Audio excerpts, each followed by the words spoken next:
Selamat datang kembali. Hari ini kita mau gali lebih dalam nih sosok Daud dari sumber yang Anda bagikan. Kisahnya itu, wah kompleks banget ya. Dari gembala biasa, jadi raja terkenal. Tapi juga ada sisi gelapnya, kesalahan besar. Betul. Sumber ini kan menyoroti gimana Daud, walau nggak sempurna, disebut berkenan di hati Tuhan. Nah, kita coba bedah bareng nih.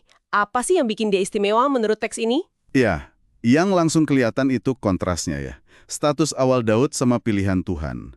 Kayaknya ini titik awal yang penting banget di sumber ini. Oke, kita mulai dari Bethlehem ya. Nabi Samuel datang, cari raja baru. Kakak-kakaknya Daud maju duluan, gagah-gagah gitu.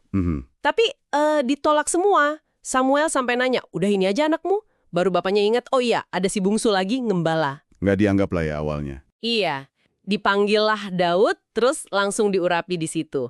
Nah, ada kutipan kunci pas penolakan kakaknya itu. Manusia lihat rupa, tapi Tuhan lihat hati. Nah, ini dia.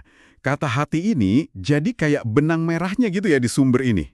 Ini negasin banget kalau standar Tuhan itu beda sama dunia. Bukan soal gagahnya, bukan soal jabatannya. Tapi soal apa yang di dalam ya, karakter, mungkin potensi yang nggak kelihatan. Betul.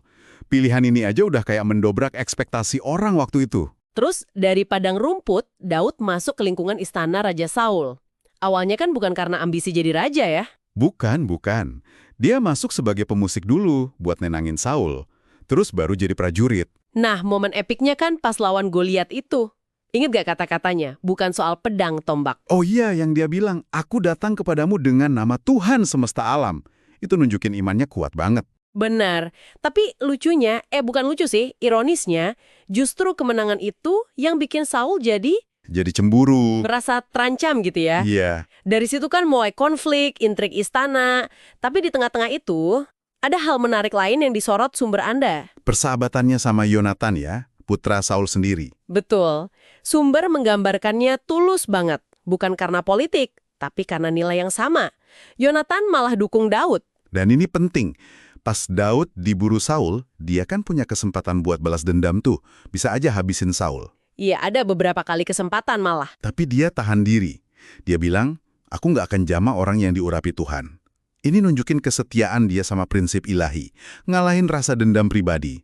Luar biasa sih itu. Ujian karakternya di situ ya, justru pas lagi susah-susahnya. Nah, setelah Saul wafat, akhirnya Daud jadi raja atas seluruh Israel. Sumber Anda bilang dia mimpin kayak gembala, dengan hati tulus dan tangan terampil. Tapi ya itu dia, di puncak kuasa dia malah jatuh dosa besar sama Batsheba, terus ngatur kematian Uria, suaminya. Wah, ini titik rendah banget. Dan ini juga krusial. Gimana dia merespon setelah jatuh itu? Nabi Nathan kan datang negur dia, keras. Iya, pakai perumpamaan yang cerdas itu. Nah, Daud itu, menurut sumber ini, nggak cari alasan, nggak nyalin orang lain, dia langsung hancur hati. Langsung aku ya, ada kutipan dari Mazmur 51 itu kan, terhadap engkau saja aku berdosa. Betul, pengakuan total. Pertobatan yang tulus ini, yang dihargai Tuhan. Meskipun ya konsekuensi dosanya tetap ada, nggak hilang gitu aja. Ada tragedi di keluarganya setelah itu. Jadi pelajarannya bukan berarti dosa itu gampang dihapus, tapi soal tanggung jawab dan kekuatan pertobatan itu ya. Tepat. Dan soal anugerah juga pastinya. Menjelang akhir hidupnya, Daud fokus nyiapin pembangunan bait Allah buat Salomo, anaknya. Jadi dia dikenang bukan karena tanpa celah, Bukan. tapi karena hatinya yang terus balik lagi cari Tuhan. Kayak yang dikutip dari Kisah Para Rasul itu, aku telah memilih Daud dan dia berkenan di hatiku. Jadi kalau ditarik kesimpulan dari sumber ini ya, poin-poinnya jelas. Tuhan lihat hati, kesetiaan diuji dalam kesulitan dan kekuasaan, pertobatan sejati itu penting banget, jangan balas dendam, persahabatan ilahi itu berharga, dan pemimpin sejati itu sadar dia di bawah otoritas Tuhan. Wah, dalam juga ya.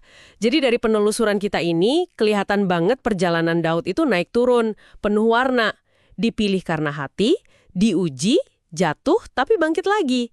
Nah, buat Anda yang dengerin, kira-kira apa nih artinya kisah ini? Ini bukan cuma cerita sejarah kuno sih ya. Ini kayak refleksi tentang kepemimpinan, tentang kelemahan kita sebagai manusia, tentang kekuatan pertobatan, dan hubungan kita sama yang di atas. Banyak lapisannya. Setuju. Mungkin sebagai penutup nih, ada satu pertanyaan buat Anda renungkan. Kalau kita lihat kisah Daud, dengan segala kejayaan dan kejatuhannya, menurut Anda, kapan sih karakter sejati seseorang itu benar-benar kelihatan? Apakah pas lagi sukses-suksesnya, atau justru pas lagi hadapi kegagalan dan godaan paling berat? Coba direnungkan.